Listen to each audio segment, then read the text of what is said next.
ഇതൊരു രോഗാതുരമായൊരു ഭൂമിയാണ്. എപ്പോഴാണ് നമ്മുടെ ജീവിതം വ്യത്യാസമുള്ളതായിട്ട് മാറാൻ പോകുന്നത്? എപ്പോഴാണ് നമ്മുടെ ജീവിതത്തിലേക്ക് ഒരു തരി വെളിച്ചം പ്രവേശിക്കാൻ പോകുന്നത്? അത് വളരെ സിമ്പിളായൊരു കണ്ടെത്തലിനകത്താണ്. എന്താണത്? നമ്മൾ ആരോടൊപ്പമാണോ പാർക്കുന്നത് അവർ വണിതരായ മനുഷ്യരാണ് തിരിച്ചറിയുമ്പോഴാണ്, ഉള്ളിൽ പരിക്കൊണ്ട് നടക്കുന്ന മനുഷ്യരാണ് തിരിച്ചറിയുമ്പോഴാണ്, ആ നിമിഷം ഉള്ളിലിങ്ങനെ ഒരു പുതിയൊരു കരുണയുടെ അധ്യായം ആരംഭിക്കാൻ പോവുക, ജീവിതത്തിൽ കരുണയുടെ ഒരു ഘട്ടം ആരംഭിക്കാൻ പോവുകയാണ്.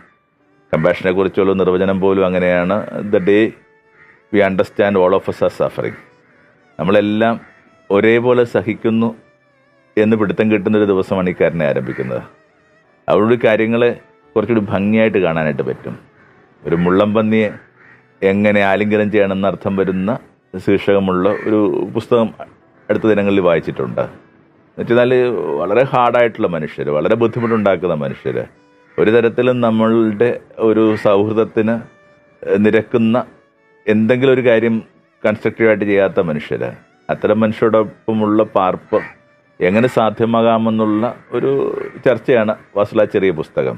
അതിനകത്ത് ഒന്നാമത്തെ കാര്യമായിട്ട് പറഞ്ഞ ഇത്രയേ ഉള്ളൂ: നിങ്ങൾ എന്തുമാത്രം കഠിനഹൃദയരായിട്ട് കരുതുന്ന മനുഷ്യർ, നിങ്ങളോട് എന്തുമാത്രം കഠിനമായിട്ട് വർത്തിച്ച മനുഷ്യരാണെങ്കിലും ഒരു കാര്യം ഉറപ്പാക്കിക്കൊള്ളണം, അവരെന്തുമാത്രം ഈ ഒരു പരുക്കൻ തലങ്ങൾ സൂക്ഷിക്കുന്നു, അതിൻ്റെ അർത്ഥം ഇത്രയേ ഉള്ളൂ: അവരത്രയും ഉള്ളിൻ്റെ ഉള്ളിൽ ഈ മുറിവേറ്റ മനുഷ്യർ വളരെ ശ്രദ്ധിക്കും. കാരണം ഇനി ഒരു കാര്യത്തിൽ ചെന്ന് ചാടാനായിട്ടോ മറ്റൊരു പരിക്കിന് വിധേയപ്പെടാനായിട്ട് അവർക്ക് താല്പര്യമില്ല. അപ്പോൾ അവർ കാട്ടുന്ന ഒരു വല്ലാത്തൊരു ശ്രദ്ധ, ഒരുപക്ഷെ സങ്കടം നിറഞ്ഞ ശ്രദ്ധയാണ് പലപ്പോഴും ഈ മനുഷ്യൻ്റെ പരുക്കൻ ഭാവങ്ങളൊക്കെ ആയിട്ട് നമ്മുടെ മുമ്പിൽ ഇങ്ങനെ അപ്പിയർ ചെയ്യുന്നത്. അപ്പോൾ ഒരു മുള്ളംപന്നിയെപ്പോലും നിങ്ങൾക്ക് ആലിംഗനം ചെയ്യാൻ പറ്റും അതിനകത്ത് ഒരു പരിക്കേറ്റൊരു വ്യക്തി ഉണ്ടെന്ന് തിരിച്ചറിയുമ്പോഴാണ്. ഒന്നാമത്തെ അതാണ്. ഇങ്ങനെ രോഗാതുരമായൊരു ഭൂമിയാണിത്. എത്ര ആരോഗ്യമുള്ള മനുഷ്യരെ നിങ്ങൾ ഇതിനകം കണ്ടിട്ടുണ്ട്.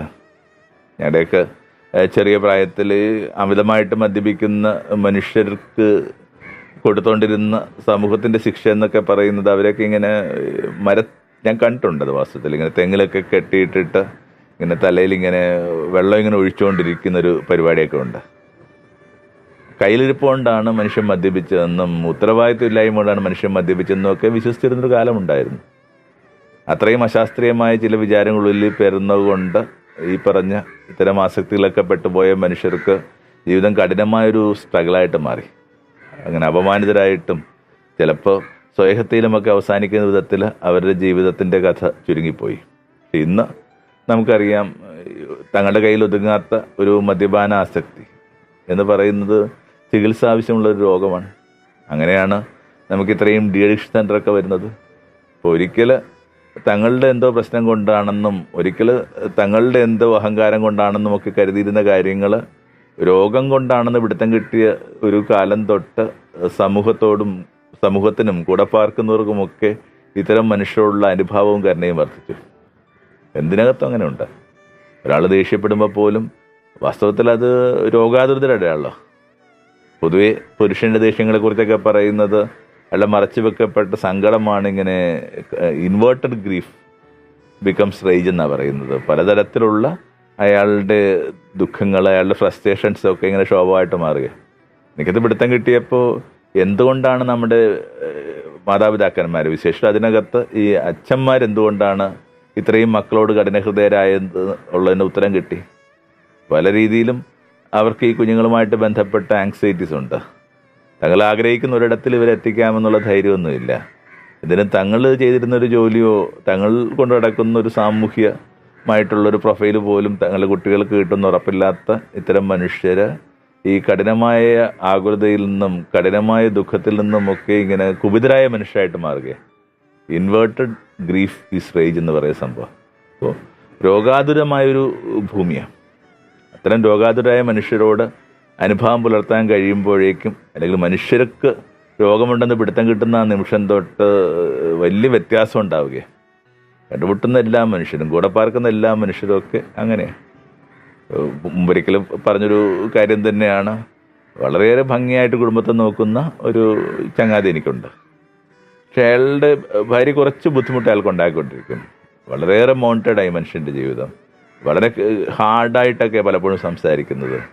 അപ്പോൾ ഇത് ഇങ്ങനെ കുറച്ചു കാലമായിട്ട് നിരീക്ഷിക്കുന്ന ഒരാളെന്ന നിലയിൽ ഒരു ദിവസം ഞാൻ നല്ല അടുപ്പമുള്ളതുകൊണ്ട് ഞാൻ ഈ ലേഡിയോട് ഇങ്ങനെ ഈ കാര്യങ്ങളൊന്ന് സംസാരിക്കാമെന്ന് വിചാരിച്ചു. പറഞ്ഞു, എൻ്റെ അറിവിൽ ഇത്രയും നന്നായിട്ട് കുടുംബത്തെ നോക്കുന്ന ശ്രദ്ധിക്കുന്ന ഒരു വ്യക്തി ഞാൻ അധികം കണ്ടിട്ടില്ല. അപ്പോൾ അവൾ സമ്മതിച്ചു, അതങ്ങനെ തന്നെയാണ്. പിന്നെ എന്താ വസ്തുത്തിൽ നിങ്ങൾ ഇത്രയും ബുദ്ധിമുട്ട് അയാൾക്ക് കൊടുക്കുന്നത്? അപ്പോൾ അവൾ പറയുന്നത് അവളുടെ ഒരു കഥയാണ്, അവളുടെ ഒരു ചൈൽഡ്ഹുഡ് ട്രോമയാണ്. അവൾ 8-ലോ ഇങ്ങനെ 9-ലോ ഒക്കെ പഠിക്കുമ്പോഴേക്കും അവളുടെ അച്ഛൻ ഇങ്ങനെ വീട് വിട്ടു പോയതാണ്.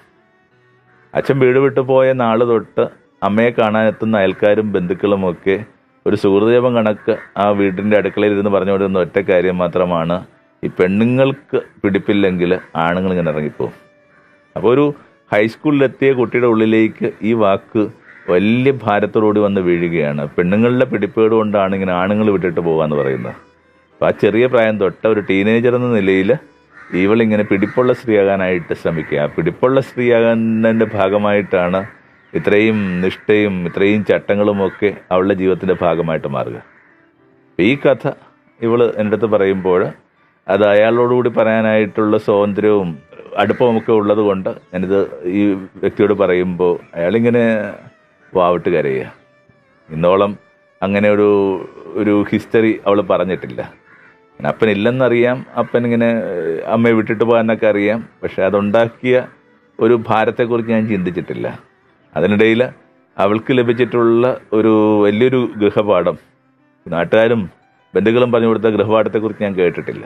അപ്പം ഇങ്ങനെ ഒരു വൾണറബിൾ ആയിട്ടുള്ളൊരു മേഖല അവൾക്കുണ്ടെന്ന് പിടുത്തം കിട്ടുന്ന നിമിഷം തൊട്ട് ഇയാളിങ്ങനെ കരുണയുള്ള മനുഷ്യനായിട്ട് മാറുക. അപ്പോൾ രോഗാതുരമായ ഭൂമിയാണെന്ന് യേശു ശിഷ്യന്മാർ പറഞ്ഞു കൊടുത്തു, wherever you go heal the sick. കാരണം എവിടെ നിങ്ങൾ പോകുമ്പോഴും അവിടെ ഇങ്ങനെ രോഗിയായൊരു മനുഷ്യനുണ്ടാവും. അർത്ഥത്തിൽ ഈ സുവിശേഷ സംരംഭത്തിൽ ഏർപ്പെടുന്ന മനുഷ്യർ, ഈ സുവിശേഷ പ്രക്രിയയിൽ ഏർപ്പെടുന്ന മനുഷ്യരും പരിക്കേറ്റ മനുഷ്യർ തന്നെയായിരിക്കും.